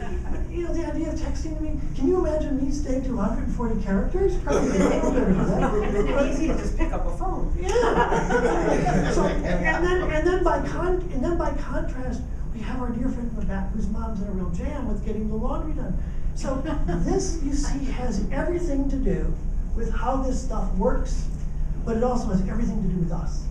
And you can't ever separate those two sets of realities and those two sets of things. And sometimes it meshes well together. If someone who's really temperamentally suited picks up an iPhone and pushes the button and turns it on and it talks and it didn't cost them an extra dime and they use it and they love it, that's just a huge, huge victory. But when you can't use the washing machine, okay, it's a giant defeat. And so these are the things we always have to keep in mind, and we have to help each other do this, and we have to keep with these companies, and we have to keep with the people buying that technology. We've got to get at these people with these laundry rooms and this equipment. The owners of these buildings, the funders of the programs if the buildings are underwritten, and to say, stop buying the stuff your tenants can't use. Yes, ma'am, in fact. It's a little off, of course, but you want to take money out of an ATM, yeah, and you're visually handicapped. I've asked about 5 different people working 5 different banks what to do. Not one of them knew. Does anyone here know what to do when you go up to the cash machine? What bank? Well, let me stop just a second. Let me ask you a question. Yeah. Do you know about using an ATM with an earphone and the accessibility Well, feature? that's what I'm talking about. I didn't know about the earphone. I just know it says it's in Braille what to do. Well, Okay. you don't need an earphone. Just go to the machine and press 1, 2, 3, enter. Oh. Start talking. That's Chase, that's And one it- bank. and it- Really? yes, Well, she said Chase. Chase. Okay. Okay, now, I don't know, And I, start talking to you. 1, 2, 3. okay, can I get order? Sir, I'll let you run your Chase ad in just a minute. But let's get the lady's question answered first. The first thing to do is to carry an earphone, okay? The second thing to do is to find the little embossed emblem on the ATM that feels like a little pair of earphones. It kind of feels like a little letter N, if you will, like a little pair of earphones. And I suspect Gus and the Baroque folks here and other folks can help you, A, find out where the good ones are to use, and B, give you some pointers on that. Now, sir, you said that you can use a Chase brand without earphones by pressing 1, 2, 3, okay, is that right? Yes. Yeah, that's 1, 2, 3, correct. enter. Yeah. 1, 2, 3, enter. Yes. Now, my question, guys, is what about, things like balance details and personal stuff? You press 1, 2, 3, enter, and it first tells it to lower the sound, higher the sound, and it takes you through all the menu, speech, everything. You could make it as low that you could hear that Okay. whisper or as loud. So if you're quiet, if you're careful and you don't mind, that's an option. And if you don't have an earphone, that's a great option. Yeah. So that's 1, 2, 3, enter, You and don't want nobody Chase. going out of town. right. I wouldn't recommend that for a first use. What? I would not recommend using the speaker for the first time using it because you will be divulging certain information like how much you're withdrawing and things like that. Yeah. I actually have used that, but after using a Chase ATM several times, you figure out how many buttons to press or how many times it takes to get to your option. And so when I use the non-earphone method, I'm beeping so fast that nobody can even follow what I'm doing. But for privacy and for security's sake, I would recommend carrying a headset or some kind of earphone around with you so that you can manage to have some privacy. The screen does not display, one second, let me finish. So the screen does not display anything as you are using the accessibility functions. So it's all auditory, and so if you have your earphone plugged in, you're very, very private. Just of course, as always, make sure you're kind of securing yourself so that nobody's like looking to see what or able to see what you're typing in there, especially your PIN. Now, one issue that we can sometimes face, and that is knowing what currency has been dispensed by the machine. Correct. Now, one technique that I use, if that's an issue for me, now I have an iPod Touch and I have the the money reader, which is phenomenal. But the money reader is free. The iPod Touch is expensive. But if, let's say you're taking $100 and you have 5 bills when it comes out of the machine, you know that those are 20s.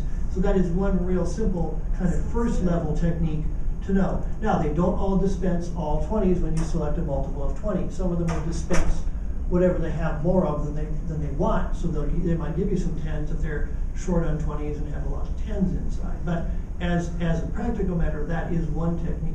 I would suggest that if this is new to you and you're intrigued by it all, that you do a couple things. You connect with some other folks here who might give you a hand, and that you go to your branch bank and you chat with someone and you say, look, I understand there are accessible ATMs. Do you have one? And if you have one, may I use it and try it, and will you work with me a little bit? And if something goes awry, put it right. So I did that 5 times. No one knew how to use it. That's why I brought it up today.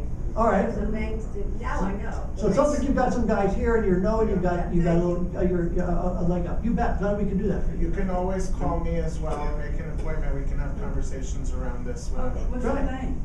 I'll give all my contact information at the end of my name is Gus. I run. Oh, you Gus? Oh, I'm Gus. Hi. I run this program. One second, everybody. I run this program and I set up a lot of these demonstrations and do a lot of the presentations myself. But I also see people individually and discuss any needs or any guidance that I can support people with. So, for instance, the woman who had a question about accessible cell phones. Please feel free to call me, and you'll get my contact information this afternoon. But you can call me, we can schedule an appointment, you come in and we can talk about that. And that also includes if you have any questions about ATMs and other things that might be helpful to your mother. And just as a little kind of plug, if nobody minds, our intention is for the September workshop, we're actually going to be having a panel of counselors from the commission here to start talking to people about what services are supported for certain communities. So definitely we want to make sure that the aging community is represented there. So we can definitely address what services might be available to your mom or to other people who are here in the audience today. And that's going to be towards the end of September. So we'll be dispensing more information about that as it becomes available. We're kind of getting to the end here. Home teachers, do you have any thoughts you want to share from your rich perspective of experience? I have a question. Yes, ma'am. Especially home teachers from a great state like New Jersey. You guys in New Jersey, I know you've really taken a hit, and our hearts, just go out. But I know folks like Joe Ruffalo and those guys, and you guys have for a song had a really great community there. So what's your question or your thoughts? Well, it has to do with television. Do you know of either a brand or an accessibility that would tell as you're flipping channels what either program you're on? I am literally working on the committees that are setting the standards for that to happen. The 21st Century Communications and Video Accessibility Act was passed into law last year. I thought I read something about that. We are now working on a fairly short timeline for federal rulemaking, and I am serving on 2 committees, and we are coming up with that right now. Short of that, there are techniques. I would be happy to discuss them. They are for the technically adventuresome person. Things like Apple TV, things like using a computer to program your Dish Network box and Sling box, and things of that sort. They are often expensive as well as complex. So if somebody is not in a situation where they're in a position to spend a lot of money consuming television every month, some of the strategies aren't of interest. But yes, we are working on those. So you're telling me that in the future that will be something that you will be able to. Yes, absolutely. It's going to happen. What is that? 5 years from now? I would say we're going to start to see things within 3 years. Now, everybody should know that NFB Newsline offers TV listings in an accessible format free of charge on your telephone. What? On your telephone, right? You write down, give you a number, you write it down. Paper, I need some paper to write this information. You're gonna contact them. You can also contact your state, your library, your NLS library. Yeah, they can, okay, so NFB Newsline is 888-882-1629. Now, a computerized voice is going to answer it. It's going to welcome you to NFB Newsline, and it's going to ask you to enter your user number. And there's going to be I forget if you press the pound. If you're not yet a user, it will give you an option to press, and you press that, and you will get information on becoming an NFB Newsline subscriber. The other route is to contact your regional library if you're using NLS materials. They should be able to enroll you. There's a process, it's a free process, but they do have to take information and confirm that you have a print disability. 888-882-1629. And you press, once you're signed up, you press option number 8 for TV listings. Yeah, 7 or 8. Gus wants to add, yes, sir. So, just as an FYI, our last presentation, which was in May, did focus quite a bit on Apple TV. So if you wanted to take a look at it and its accessibility, you're welcome to visit our website. In the next couple of weeks, I expect that video to be up on the site, and you can review that video and watch how it works. Or if you wanted to, we can set up an appointment for you to come in, and we can, I can demonstrate it for you. But in terms of expense, it's a relatively inexpensive device. It only costs about $99, and it works basically off of your internet connection and shows television and movie programming, but it's not broadcast, just so you know. It's streaming, and it works that way, but the access to information is immense, and the ability to navigate and select your own programming is very unique, and one of the best things that I've ever experienced in terms of television viewing. Apple TV. Do they have narrative kind of things on the? What it does, what it will do is everything that the sighted user is able to view is actually read out loud. So when there's an episode synopsis of a television program, the Apple TV product will read it to you. If there's a synopsis of a movie, it will read that to you. It'll also give you like the actors' names and then other movies that the actor was in, and you can access all of that stuff. So there's a lot of different wonderful information that's available through those, but like I said, that's for another time. But if you're interested in that, please feel free to call and schedule an appointment with me, and I'll be more than happy to show that to you. Can I ask what your website is? You can. It's www.baruch.edu/CCVIP.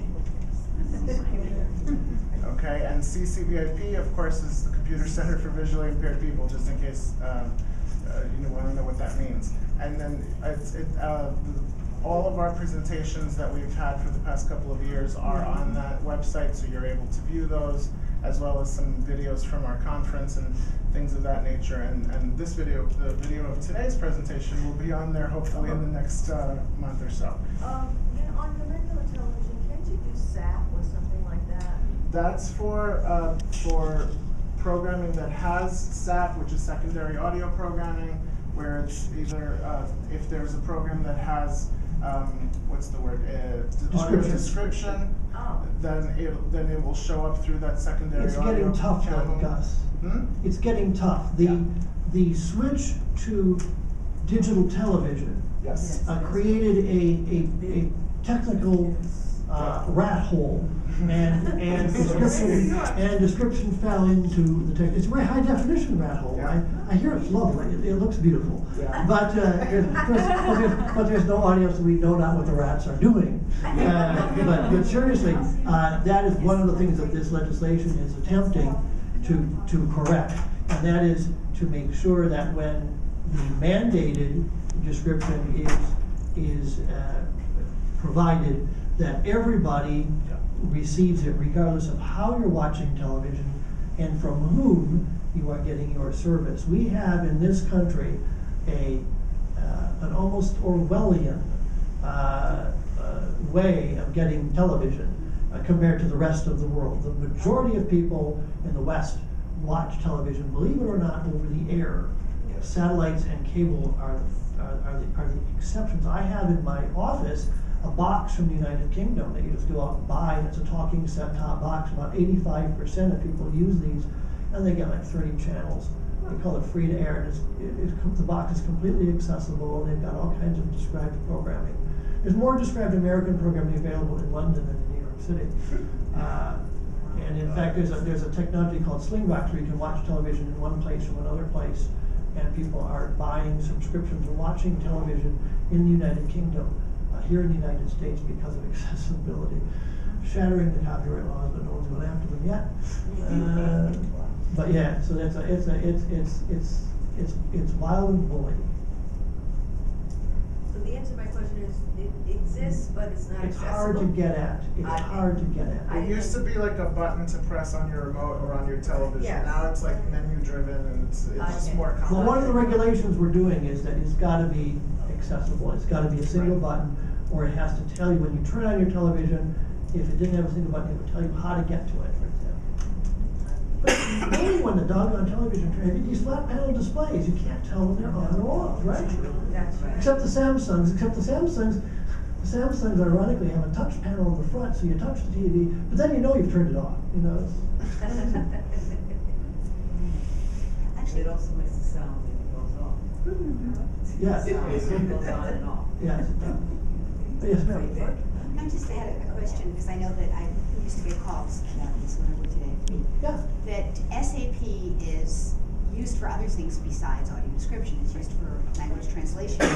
Well, is somebody going to set up something tertiary so it is possible to have programs available in, say, Spanish and audio description?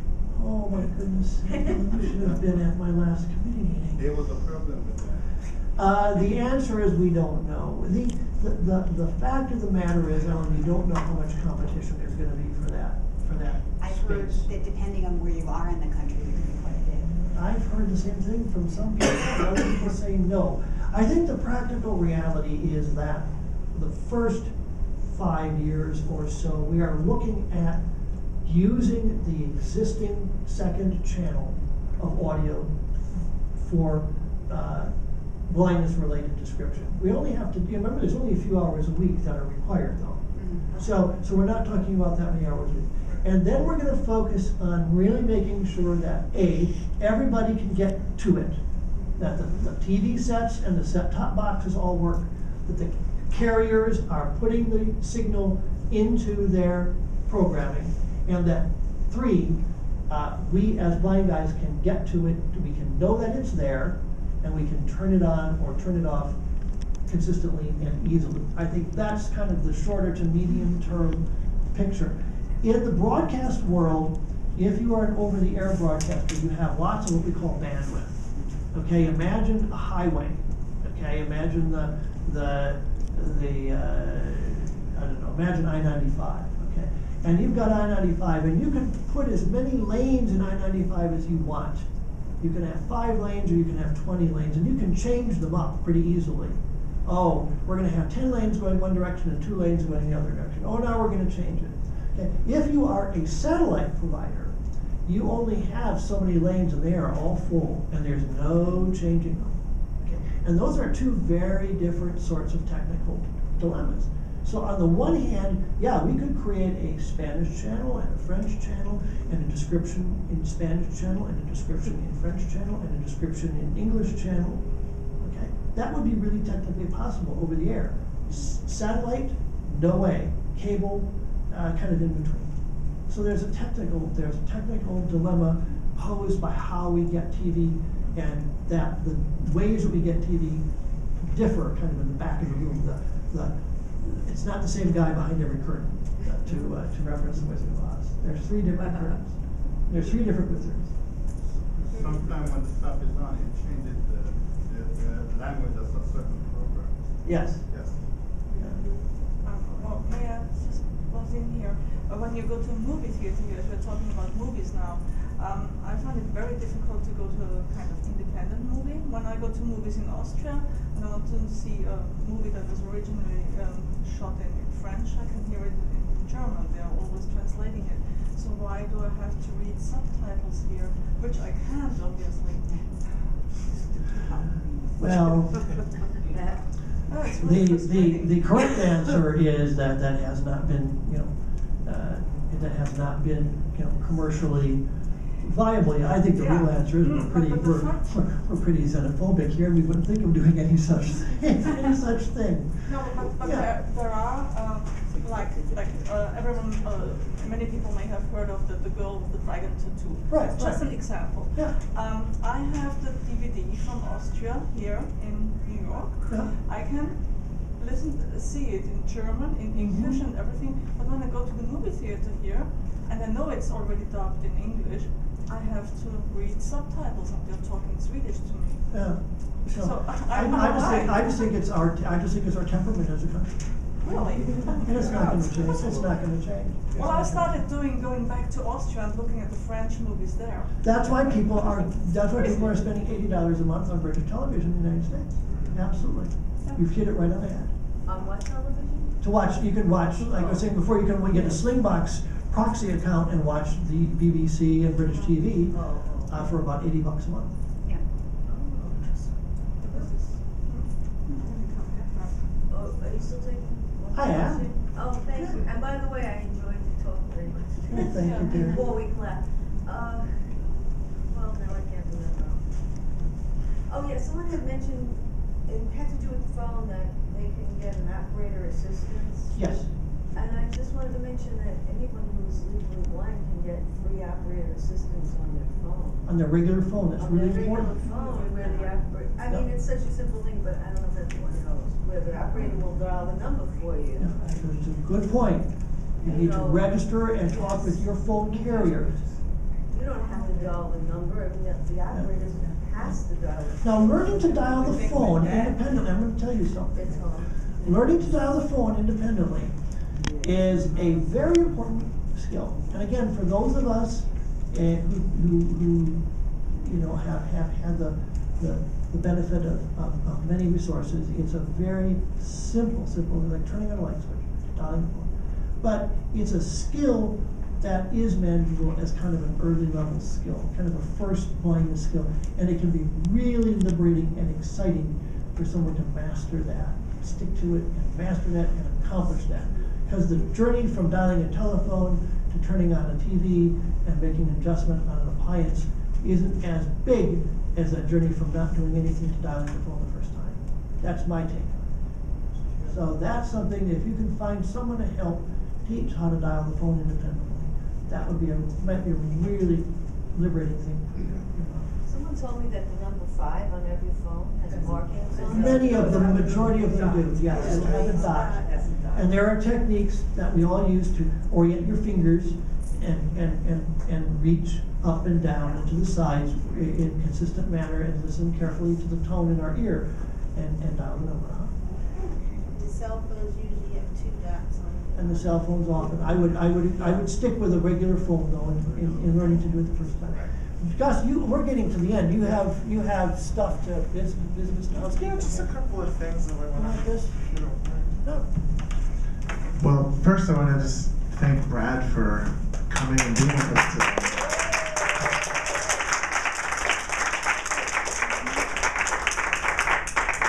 That was a really wonderful presentation, just a great conversation, and I think one that we all definitely, I think everybody's going to walk away having learned something today, so thank you for that. As you're leaving today, you will be receiving a CD that does, a CD-ROM that does contain a document on it that outlines today's presentation along with, like you said, Brad's contact information if you wanted to get in touch with him or have any questions, any further questions for him that you might think of after today. You are also all free to give me a call or give the center a call and ask for me. And our main number, I'll give you that today, because it's 646-312-5555. 1420. Right, that's the main number for the Computer Center for Visually Impaired People, and you should all feel free to give me a call, schedule an appointment, come in if you have any questions or any technology questions or any kind of device questions that you might want to ask. I'm available to do that. That's part of what I do at CCVIP, and it's my pleasure to do that. Gus? Yes. Can you repeat that number? Absolutely. It's 646-312-1420. Okay? And I'm the only Gus there, so I promise you'll get in touch with me. Also, I just want to thank you all for being here today, and just wanted to, we're continuing to bring these programs, and we're trying to think of new ideas and creative ideas. We started off initially just working with technology, but I think we're branching out to some other topics now because I think it's important for the community to have access to this information, and we're really proud and happy to be bringing these programs to you free of charge, but we do need support in being able to continue to do that. And so for those of you who are able or willing, we'd appreciate any kind of donation or any type of support, even if it's a letter saying, hey, we've gone to these demo centers, they're really important to us, because those types of things are very important for us to report back to the people that fund our programming. So any kind of support that you are able to give us, we'd be more than happy to receive from you. You're part of Brew College, but you also get private funding, is that it? That's correct. Yes. That's absolutely correct. I guess that's it for today. Thank you so much for being here with us, and we look forward to seeing you again in the future. And I think there's some new voices and faces that I've heard in the audience today that we haven't had in the past. So thank you for coming out and joining us today.